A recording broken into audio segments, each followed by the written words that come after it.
Bom, gente, além da pauta econômica, o avanço do crime organizado tem colocado a segurança pública também no radar do governo federal. A expectativa é de que a PEC sobre esse tema, elaborada pelo ministro da Justiça e Segurança Pública, Ricardo Lewandowski, seja também priorizada no Congresso Nacional agora em 2025. Nas últimas semanas, o secretário nacional de Segurança Pública, o Mário Sarrubo, afirmou numa entrevista que há infiltração de organizações criminosas nos postos de combustíveis pelo Brasil e reforçou que o Estado brasileiro precisa reagir. Relatório recente também do Fórum Brasileiro de Segurança Pública apontou que o crime organizado lucra mais com o comércio ilegal de combustíveis do que com o tráfico de cocaína.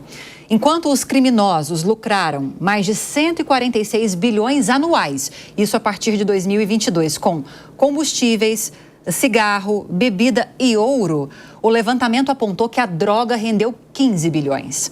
A infiltração das facções no sistema carcerário brasileiro também levou o governo a lançar o programa Pena Justa, com medidas para combater e reverter violações de direitos humanos nos presídios brasileiros. E essa iniciativa prevê 51 ações e 306 metas até 2027 para combater a superlotação, melhorar a infraestrutura, fortalecer a reintegração social e garantir a continuidade das mudanças no sistema prisional.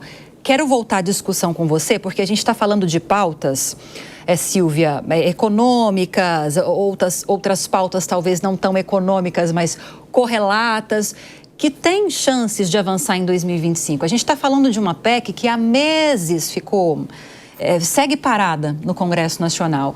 Apesar da urgência do tema, apesar desse levantamento do Fórum Brasileiro de Segurança Pública e de um avanço das facções criminosas cada vez mais evidente e em cada vez mais espaços, será que a PEC da Segurança vai ter força para avançar agora, em 2025? Eu não sei se na PEC da Segurança, mas o tema vai precisar ser muito discutido, né? E o tema ele tem 3 aspectos, na minha opinião, muito fortes.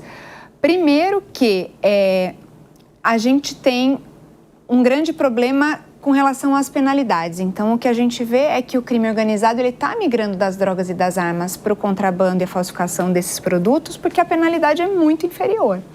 Então, aqui eu vejo que não aparecem produtos do agro, mas eu trabalhei muito tempo com produtos do agro, não caracterizava nem crime ambiental, não dava cadeia. Então, era apenas uma contravenção e aí o produto era muito mais rentável do que a droga ou a arma. Quando a gente olha para combustíveis, cigarro, bebida e ouro, são produtos que podem ser facilmente rastreáveis. Então, medidas de rastreabilidade podem ser discutidas pelo Congresso, eu vejo esse caminho, e aí a gente pode... no caso de bebidas, por exemplo, tem o Sicob, que foi desativado e que fazia de forma muito eficiente a rastreabilidade de bebidas. Então, precisaria voltar um projeto como esse. Combustíveis é possível colocar um marcador e aí a gente conseguiria começar a combater. E, para mim, o último, e que está num âmbito político muito forte, é a questão do financiamento de campanhas. Então, hoje, com a falta de financiamento de campanhas pelas entidades privadas, o que a gente vê, além do fundão eleitoral, é um investimento do crime organizado nas campanhas, principalmente nas câmaras e assembleias regionais. Então, com a política toda paramentada pelo crime organizado, fica muito difícil de mover nessas pautas. Exatamente, Carla, porque, segundo Silvia, e concordo com esses pontos que ela levantou, há meios, caminhos para você melhorar a fiscalização, melhorar o controle do comércio desses produtos e evitar com que o crime organizado consiga se infiltrar tanto. Há meios para isso. Mas a gente sabe que o crime organizado só alcança os patamares que ele alcança porque tem uma rede que permite com que isso aconteça. Então, enquanto houver interesses que não sejam efetivamente do crime organizado, mas que estejam ligados ao crime organizado, dificilmente isso vai mudar. Você vê alguma perspectiva positiva nesse sentido? E fala um pouco da PEC da Segurança, se esse é um dos caminhos para isso. A Silvia tocou num ponto importante que tem a ver com a questão financeira. né? Então, assim, o que dá lucro? Essa é a questão central. Você migra porque também você tem uma penalização menor, mas o que é que dá lucro e por onde que você vai fazer a própria lavagem, né, do dinheiro? É com postos de combustíveis, isso daí já ficou claro, aí você adultera o combustível, porque uma coisa é você lavar o dinheiro no posto, outra coisa é você adulterar, porque aí você tem outra fonte de receita com essas dimensões. Então, assim, quando a gente pensa nessa ilegalidade toda, por exemplo, a Itália teve uma movimentação muito interessante, porque a própria rede de tráfico e tudo descobriu que adulterar azeite era muito mais rentável do que especificamente ficar trabalhando com o mercado de cocaína, porque tem mais famílias consumindo azeite do que cocaína. Então, essa é uma construção também que você vai mexendo, que esse ponto seu que você falou, ele é importantíssimo, né? Eu sempre vou para a linha do seguir o dinheiro. Então, eu acho que rastrear isso e seguir o dinheiro é o que vai fazer com que você consiga diminuir. Então, você vai eliminar. Eu tenho uma grande esperança com o Real Digital, Lívia sabe disso, sim, já conversei com ela. A implementação do Drex vai ser uma mudança profunda na nossa sociedade, o dinheiro vai passar a ter uma rastreabilidade, já está pronto, já tem testes operando, provavelmente em 2025, eu espero que a gente, quando tiver numa outra bancada dessa, em 2026, a gente não tenha mais tantas discussões a respeito das emendas não serem transparentes, porque se você marca o dinheiro e passa a ter o dinheiro digital, você vai comprar título público com Drex. Então, o orçamento vai ter que ser feito em Drex. Então, essa é um movimento que eu espero, não agora para 25, Lívia, mas para frente, que a gente consiga ter uma rastreabilidade muito mais profunda nessa questão. Então, a gente fica muito passando por cima dessas discussões. E aí, as discussões, elas ficam muito assim, dobra a pena, muda aqui, muda ali, constrói mais presídio, ótimo, ótimo. O que o Estado de São Paulo faz há décadas? Constrói presídio e lota, constrói presídio e lota. População carcerária nossa é uma vergonha para o país, para o cenário internacional. Então, assim, o que me preocupa são propostas fáceis para problemas complexos. Fábio, a PEC da segurança tem uma resistência enorme de governadores da oposição. Uma das principais vozes é a de Ronaldo Caiado, governador de Goiás. E pensando na configuração do Congresso Nacional, como você mesmo falou, mais centro-direita, à direita, mais conservador, será que avança e é uma solução ou parte dela para conter o avanço do crime organizado, essa PEC? Veja, você trouxe uma questão que é fundamental, que os governadores, eles têm a atribuição da segurança pública estrito sensu é dos estados. Então, qualquer movimento federal que venha a modificar mesmo que seja sensivelmente esse status, causa ali arrepios e preocupações nos governadores. E eu acho que a gente percebeu nesse caso da PEC da segurança que foi uma divisão muito evidente. Governadores do Centro, Sul, Sudeste que são oposição contra, os governadores do Nordeste que são aliados do governo a favor. Teve troca de cartas, documentos que esses governadores soltaram. Mas eu acho que o central nesse debate de segurança pública é que, assim, nós falamos aqui de vários temas: contrabando, infiltração do crime organizado em outros segmentos, aumento de penalidades, rastreabilidade dos recursos. Quem tem muitos temas, não tem nenhum para discussão no Congresso.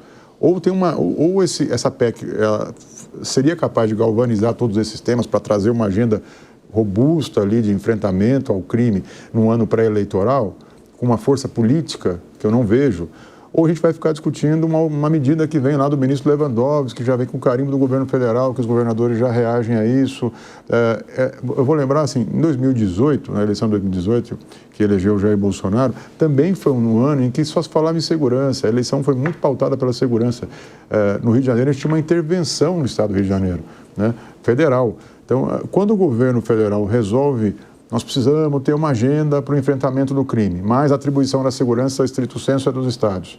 Então, aí isso já gera um embate de largada. Quando chega no Congresso, você vai ter muita discussão na tribuna, nas comissões, que são muito aparelhadas por grupos, né, setoriais que defendem armas, enfim, tem vários interesses atuando no Congresso. Você vai muito para a tribuna e pouco para a solução, ou seja, para encaminhamento de votações ali que criam convergência. Então, eu sou muito cético em relação a esse tema da PEC da Segurança Pública, principalmente porque ele nasceu com um carimbo de uma iniciativa federal para tentar diminuir, pelo menos, não sei se, acho que o texto nem caminha muito nesse sentido, mas a ideia que foi vendida assim, na política é muito mais o que parece do que é, né? Sim. Então, como a percepção é de que é uma intervenção nas atribuições dos estados, os governadores mobilizam suas bancadas e segura essa pauta, tudo. Nesse Congresso muito fragmentado, quando você tem uma reação em bloco de várias bancadas, é um sinal para o presidente da casa, assim, por mais que eu queira discutir esse tema, eu vou dar soberania do plenário. Então, se as lideranças dos partidos não conseguem chegar a um acordo, próxima pauta. É um pouco isso que é um resultado dessa fragmentação do Congresso Nacional que a gente vive hoje. Sim. Elias, contra esse argumento muito bem lembrado do Fábio, dos governadores, né, de perda de protagonismo, muitas vezes o governo federal, o próprio Lewandowski, vem defender essa PEC da segurança, dizendo que não vai mudar muita coisa. Só estamos constitucionalizando um sistema integrado de segurança pública que já existe em lei desde 2018. Ver força para avançar, esse argumento pode convencer os parlamentares a apoiarem essa PEC muito polêmica pelos pontos que o Fábio já destacou? Na verdade, quando o ministro coloca o seu modo de fazer, isso ganha um carimbo de um lado dos opostos que o país tão polarizado. E esse é um dos problemas. Outro problema que a gente enxerga também, Lívia, é que você tem uma bancada muito grande chamada bancada da bala, né? Que são parlamentares que querem ter o protagonismo desse tema.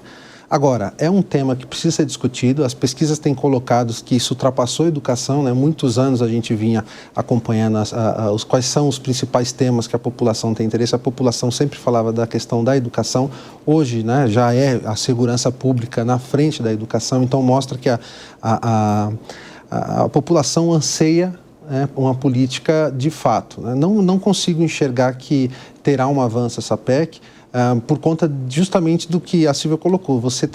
A gente também ainda não tem um mapa ideal, porque a gente começa a enxergar que o crime organizado está na nossa vida cotidiana. E eu vou até falar aqui um caso. Eu fui sequestrado, fiquei 24 horas num cativeiro, numa comunidade. Faz tempo isso? Faz 3 anos, né? E enquanto eles faziam Pix, cartão e maquininha e não sei o que e tudo, era curioso o sistema que eles tinham lá, porque eu fiquei sequestrado, não tive violência física, mas fiquei ali com eles e assim, eles entregavam cesta básica, eu passei um domingo inteiro, né? Então eles entregavam cesta básica para a comunidade, o pessoal batia lá, eles entregavam, e isso com duas pessoas, né? Duas pessoas sequestradas em um dos cômodos da casa e eles fazendo ação social e dizendo, olha, a gente precisa mandar um fogão para a comunidade, para a entidade ali que está precisando, que parece que quebrou o fogão. Então, assim, ali eu tive a certeza, né, de que, assim, talvez, né, e aí a nossa dificuldade é justamente nesse sentido, porque, assim, o poder público não chegou, né, mas o crime organizado está lá. Um poder paralelo. Então, quer dizer, se a gente não tiver uma resposta à altura, com a sociedade organizada também, a questão do Drex, né, da gente usar a tecnologia para ajudar a gente a justamente sanar esse tipo de questão, eu entendo que sempre vamos ficar nessa questão da polarização e a discussão de, não, isso é da esquerda, a esquerda não gosta de segurança pública, tem que ser da direita, né?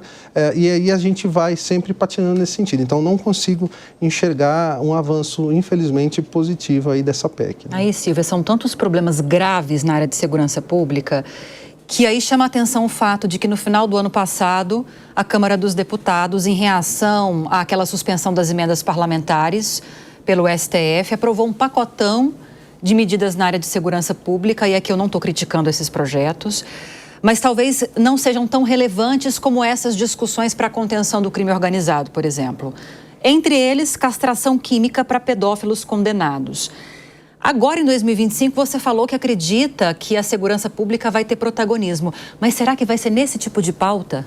Não, eu acho que, como o Elias falou, a bancada da bala ela é eminentemente de direita. E ela vai rivalizar com qualquer coisa que venha de esquerda, porque a narrativa é de que a esquerda quer deixar preso bandido solto contra a direita que quer bandido na cadeia. Isso já foi dito em vários discursos. Então, o que a gente vê é pouca profundidade nos temas. Então, o tema da saidinha, eu imagino que vai ter bastante discussão, mas eu não vejo nada de muito denso assim saindo, não tem nenhum estudo que vai sair ali, que vai ter uma discussão profunda, não. Eu acho que isso leva para a eleição de novo, leva para aquela narrativa, leva para redes sociais e acaba chamando a atenção, mas de uma forma que o cidadão comum possa entender e do jeito que, naquela máxima do Homer Simpson, né? O que ele consegue... Sim, é muito como o tema é vendido pela direita e como o tema é vendido pela esquerda, né?